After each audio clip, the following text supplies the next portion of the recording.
You ever notice how people talk about love like it's this soft, sweet little butterfly that lands on your shoulder and makes everything better? They paint it pink, put it in a box, and sell it with glitter. But real love, oh no. Real love, it doesn't knock. It breaks the damn door. It doesn't whisper, it screams, wakes you up at 3 a.m. and holds up a mirror you've been avoiding your whole life. And you think that's romantic? No, it's surgical. It cuts. It exposes. It tells you, hey, everything you've been hiding. Time to see it. Time to feel it. You wear it well, that mask of yours, polished, charming, rehearsed. People like it. They buy it. They call it confidence. They clap for your curated version, never stopping to ask what's under the surface. But love, the real kind, the dangerous kind, it doesn't care for performances. It doesn't applaud the act. It walks right past the show backstage into the dressing room of your soul and flicks on the light. Brutal, isn't it? How it doesn't even knock. It just enters like it owns the place, like it's been invited. And suddenly you're not the one talking anymore. You're the one being watched. You say you want to be loved, right? Really loved. But let me ask, are you ready to be seen? I mean actually seen. Not your achievements, not your smile, not your filtered photos or perfectly timed jokes. I'm talking about the stuff you lock in the attic of your mind. The rage you pretend you don't feel, the shame you laugh over, the insecurities dressed as ambition, the grief hiding in your goals. That's what it's coming for. That's what love wants to see. Not the edited version, the raw footage. And if you flinch, if you squirm, good. That means it's working. See, real love doesn't flatter your mask, it destroys it. Slowly, intimately, like a whisper in the dark saying, I see you. And not the kind of I see you people throw around. No, I mean the I see your broken parts, and I'm not leaving kind. The kind that unnerves you. That makes you question if you're even worthy of something so honest. Because you're used to earning love, performing for it, twisting yourself into versions you thought they'd like. But this love, it's not buying it. It wants the mess, the chaos, the haunted house you've been calling a home. It walks into the ruins and lights a candle. Doesn't ask you to rebuild it first. Doesn't hand you blueprints, just sits there, quietly watching, patient. And that patience, that's what unravels you. Because you're not used to it. You're used to people who only stay if you're convenient, who only call when you're useful, who only listen when your pain comes with a punchline. So when love stays through the silence, that silence it cracks something in you, and not gently. It's more like breaking open a safe with a sledgehammer. Loud, messy, necessary. You start asking yourself things you never dared to before. Who am I if I'm not performing?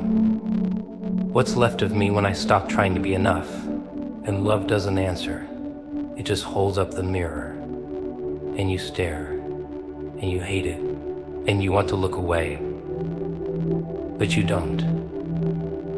Because somewhere deep down, buried beneath all that survival you want to know, you need to know. You've spent your life hiding behind a mask. And this is the first time someone didn't want it. They wanted you. Not your story. You. Of course it's terrifying. You've spent years convincing yourself that your truth was too much, that your pain was too loud, that your feelings were inconvenient. You built walls out of sarcasm and silence, armor from achievements. And love didn't bring a weapon. It brought a mirror, a real one. Not the kind that flatters, but the kind that reflects. The one you can't lie to. The one that shows you what you are, even when you're not ready to see it. And here's the punchline: once it sees you, once it really sees you, it doesn't run. It leans in, closer, like it's been waiting this whole time. Like it always knew. Like it was never here for the mask anyway. It came for the scars, the fractures, the questions, The unfinished business, because love, real love, isn't scared of your shadow. It speaks its language. It understands that the parts you hide are the most human. And in that moment, in that unbearable closeness, you realize something terrifying and beautiful all at once. You're finally not alone. Not because someone completed you, but because someone refused to believe the lie you'd become. You ever watch someone flinch when you compliment them? Just a little twitch. Almost like their body doesn't know how to digest kindness unless it's coated in sarcasm. That's not shyness, that's trauma talking. That's someone who learned to only relax when the room was filled with smoke and alarms. You throw love into the mix and suddenly they don't know where to run. Because it's not comfort they're wired to chase. It's chaos. Predictable chaos, the kind they've memorized. See, comfort doesn't always look like safety when you've grown up expecting the floor to collapse. So what happens when someone comes along who doesn't try to fix you or flatter you, but triggers you? Not in the way that makes you shut down, but in the way that makes your soul start shifting in its seat, like it knows it's about to get called to the front of the frontier. They don't say, "Tell me your pain." No. They just show up again and again, and their consistency becomes unbearable. You want to scream, to sabotage, to make them hate you, just so you can breathe in the familiarity of being left. But they don't budge. And that stillness, that's what cracks you. People think healing looks like crystals and candles and journaling under the moonlight. Cute, no, healing looks like confrontation. It looks like someone sitting across from you who doesn't blink when your anger flares, who doesn't flinch when you confess the ugliest parts. It looks like love that doesn't sugarcoat, doesn't pity, doesn't back down. The kind that shows up like a storm and rearranges your furniture. The kind that throws open your closet doors and says, "Ah, so this is where you keep the skeletons. Interesting taste. You want to push them away. Of course you do. It's easier to perform than to be perceived. You know how to wear masks, how to manipulate silence, how to disappear in plain sight. But they see you. Really see you not. The version you've rehearsed, but the one behind your eyes. And when they see that person and still choose to stay, you start questioning everything. You wonder if maybe, just maybe, being known isn't as deadly as you were told.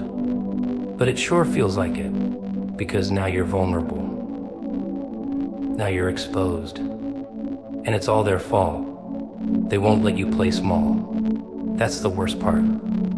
They don't let you drown in your own patterns. They call you out gently, persistently. Not with cruelty, but with clarity, and that clarity burns. It burns because it's light where there used to be shadows. It's truth where there used to be denial. And you want to turn it off, close the curtain, go back to the safety of your curated chaos. But you can't. You've seen too much now, you've felt too much now, you've been too seen to go back to pretending. You don't know what to do with it, this kind of love. You can't categorize it, can't manipulate it, can't control. It doesn't play by your rules. It just is. And every time you try to outrun it, it shows up again.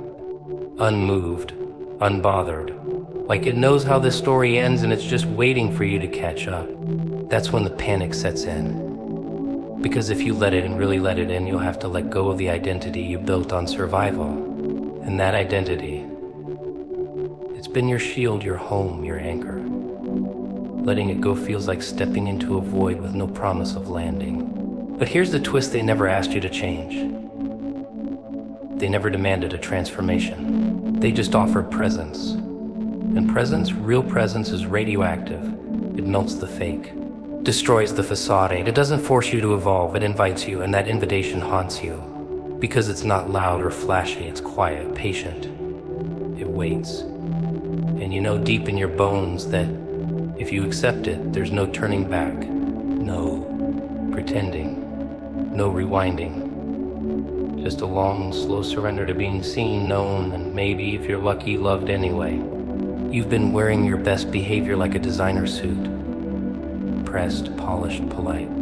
Saying the right things. Smiling on cue. Even your silence is rehearsed. But now you're standing across from someone who isn't clapping. They're not impressed. They're looking right through it, not in a rude way, worse, in an honest one. And suddenly all that charm, worthless. All that effort, useless. Because for the first time, the game doesn't work. They're not interested in the character.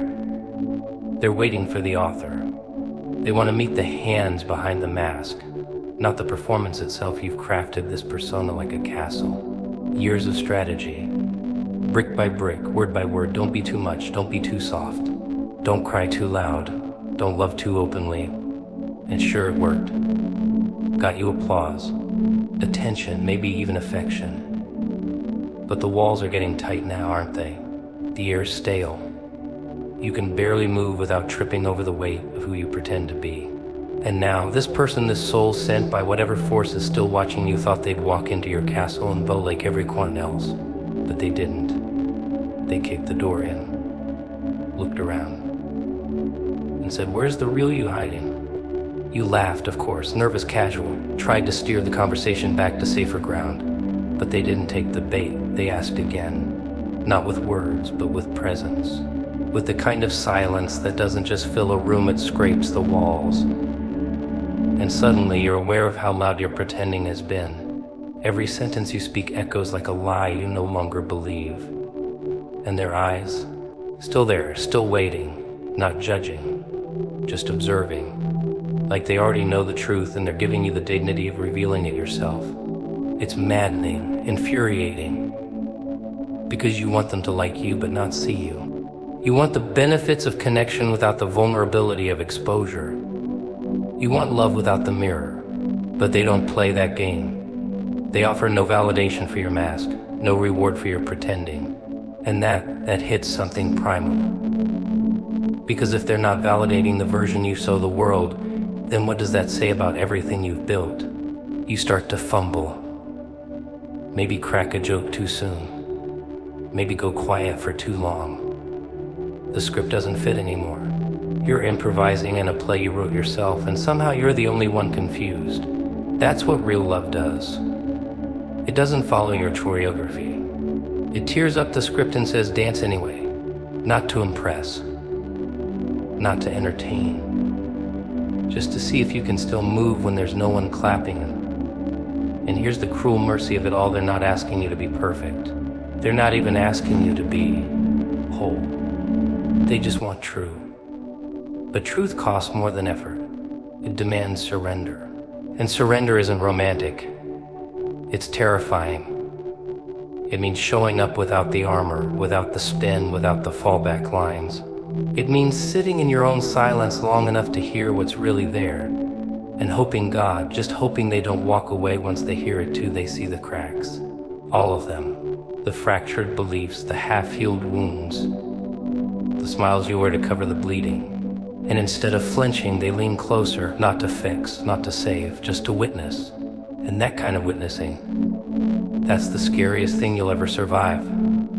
Because it dares you to believe that maybe you were lovable all along, not in spite of your flaws, but because of them you want to run.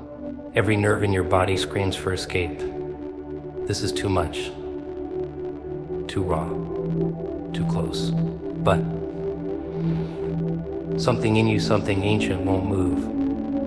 Maybe it's tired. Maybe it's ready. Or maybe it just recognizes what it's been searching for in every lie. Every chase, every hollow connection. A soul that doesn't require you to shrink. A presence that doesn't need your disguise. A love that doesn't ask for your mask but waits for your face. You want to know what's funny? Not half funny, but the kind of funny that makes your chest tight and your smile twitch. It's watching someone fall in love with your potential while you're still trying to survive your past. They look at you like you're a sunrise while you still feel like midnight. They call you strong, and you flinch, because you know every crack in the armor they admire. Every crack that almost became the reason you didn't make it. But now they're here saying things like you inspire me. And all you can think is you don't know the half of it. You don't trust it. Of course you don't. It's too sincere, too steady. It's not frantic or fleeting. It doesn't come with strings or secrets or expectations you didn't sign up for. It's calm, consistent. And calm feels dangerous when you've only ever known the storm. So you test it, poke it, push it. Say things a little colder than necessary. Go silent for a little longer than needed. Not because you want to hurt them, no, you want to prove they'll leave, just like the others. Just like they always do. Because if you're the one who lights the match, at least you control the fire. But they stay. Not because they're naive or blind or playing some twisted game of martyrdom. They stay because they see. Not the version you put on for the world. Not the persona built from broken glass and stitched smiles. They see the parts you buried. The fragments you hoped no one would ever find. Instead of turning away, they reach for them. Gently, without fanfare, without fear. Like it's the most natural thing in the world to cradle someone's chaos and call it beautiful. You don't know how to receive that. You've been on defense so long, love feels like an ambush. Every compliment sounds like a setup. Every kind gesture triggers the part of you that whispers, be careful. You've got scars, not just from what happened, but from what didn't. From the apologies that never came. From the comfort you never got. From the silence that screamed louder than any slap. So when they show up soft and open, you don't believe it, you brace for impact. But it doesn't come, just more presence, more patience. More of them choosing to stay when it would have been easier to walk. You start to notice things, little things, like how they remember what you said in passing 3 days ago, or how they tilt their head when you talk like your words are worth more than gold.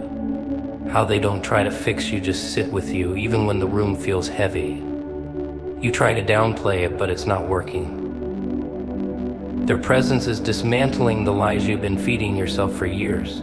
Lies like I'm too much, I'm too broken. I don't deserve this. And the worst one of all, they'll leave. Because they're not leaving. And that messes with you. It rewires things. Forces you to confront the possibility that maybe, just maybe, you're not unlovable.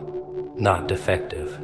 Not doomed to be alone. Maybe you were just around the wrong people for too long. People who didn't have the eyes to see you. The heart to hold you.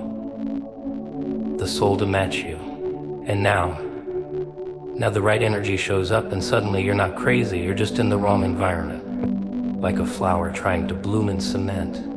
But this new energy, it's not magic. It's not easy. It doesn't solve everything. What it does is reflect. Mirrors back the truth you forgot, not by telling you what you are, but by not buying into what you're not. You try to self-destruct, they don't flinch. You try to run, they don't chase, but they also don't close the door. That's what gets you. That quiet, confident love. The kind that doesn't beg for attention, but commands it just by being real, and maybe for the first time you wonder what would happen if you didn't run. If you didn't sabotage. If you didn't make them prove their love through pain. What if you just allowed it?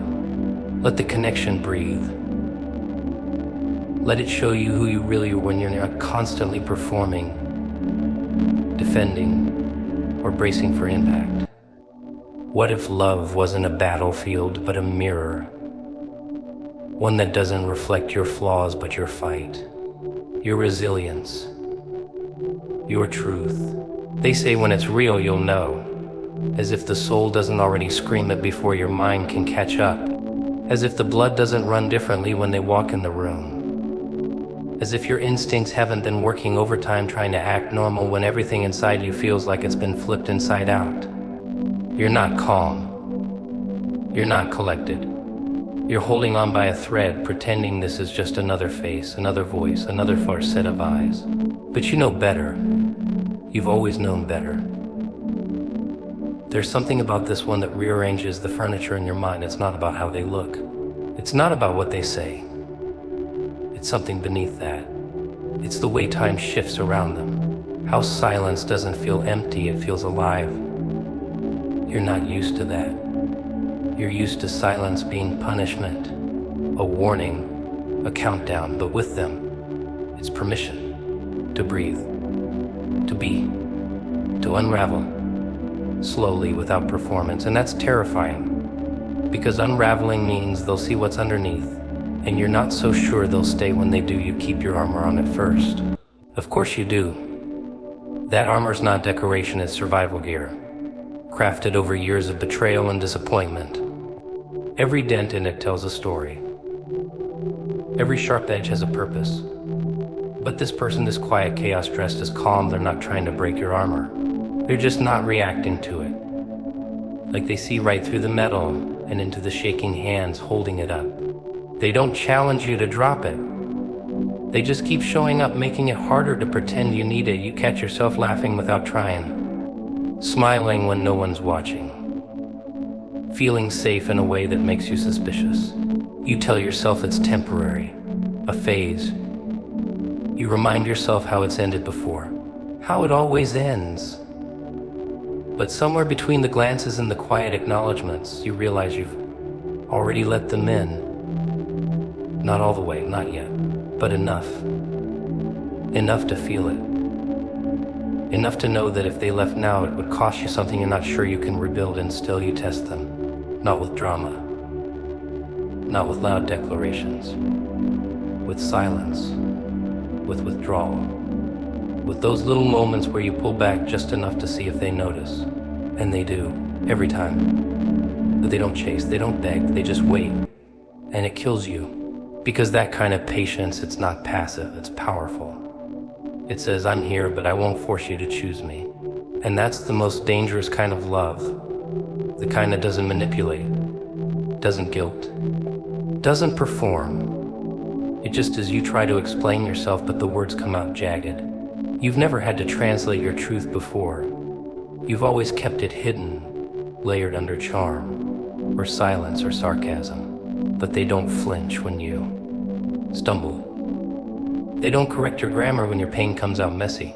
They just listen. And not the kind of listening that waits to respond. The kind that absorbs, that honors. That makes you feel like maybe, just maybe, your voice was always worth hearing. You start to notice how much you filter yourself. How often you dilute your joy, your opinions, your grief. You've been performing normal for so long you forgot what it feels like to just exist. But with them, there's no audience, no act, just the quiet invitation to come as you are. Not the polished version, not the strategic version, the real one, the flawed one, the one who's still figuring it out. And somehow, that version, the one you thought no one could love, is the one they keep showing up for. You want to ask them why they care, why they stay, why they look at you like you're a miracle instead of a mess. But some part of you knows the answer. It's not about perfection. It's about presence. It's about the way they've seen you, not the version you created, but the one that exists in between the cracks. The one you thought you had to hide. And maybe, just maybe, that's the one that was worthy all along, so now you're standing in the middle of not perfect, not easy, but real. And real love, it doesn't demand transformation. It inspires it. Quietly, relentlessly, like gravity, like the pull of something older than memory. And for once you're not running, you're not shrinking, you're standing still, letting it happen, letting yourself be seen, letting the truth echo louder than the fear.